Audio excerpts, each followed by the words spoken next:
অন্যায় ও অবিচার আসলে কাকে বলে তার সবচেয়ে নির্মম ও প্রকাশ্য উদাহরণ বাংলাদেশকে দেখিয়েছে ভারত।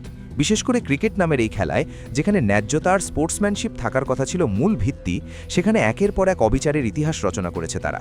ক্রিকেটে যত রকমের পক্ষপাত, দুষ্ট সিদ্ধান্ত, যত ধরনের অন্যায় আচরণ সম্ভব, সবকিছুরই যেন পরীক্ষাগার ছিল বাংলাদেশ। একটা সময় ছিল যখন বাংলাদেশ সবকিছু বোবা দর্শকের মতো মেনে নিয়েছিল। তখনকার বোর্ড প্রেসিডেন্ট ভারতের বিপক্ষে কোনো অন্যায়ের প্রতিবাদ তো দূরের কথা, একবার মুখ খুলে কথাই বলেননি।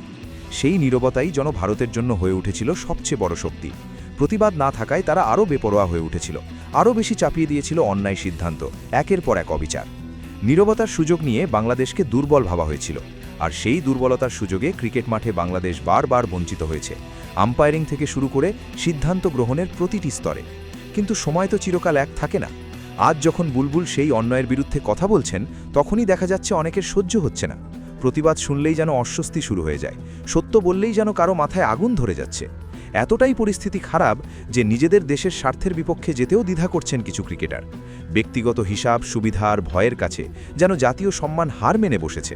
চলুন জেনে নেওয়া যাক এই যাবৎকালে কি অন্যায় সিদ্ধান্ত বাংলাদেশের সাথে করেছে ভারত। সময়টা 2012 এশিয়া কাপ।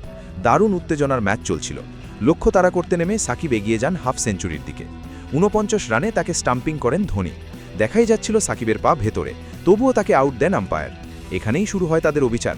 যদিও সেই ম্যাচ বাংলাদেশ জিতে যায় 5 উইকেটে। দ্বিতীয় বাজে সিদ্ধান্ত দেখা যায় 2015 বিশ্বকাপের কোয়ার্টার ফাইনালে। টান উত্তেজনার ম্যাচে বাংলাদেশের বিপক্ষে দারুণ ব্যাট করেন সুরেশ রায়না ও রোহিত শর্মা। দুজনকেই ভুল সিদ্ধান্তে জীবন দেন আম্পায়ার।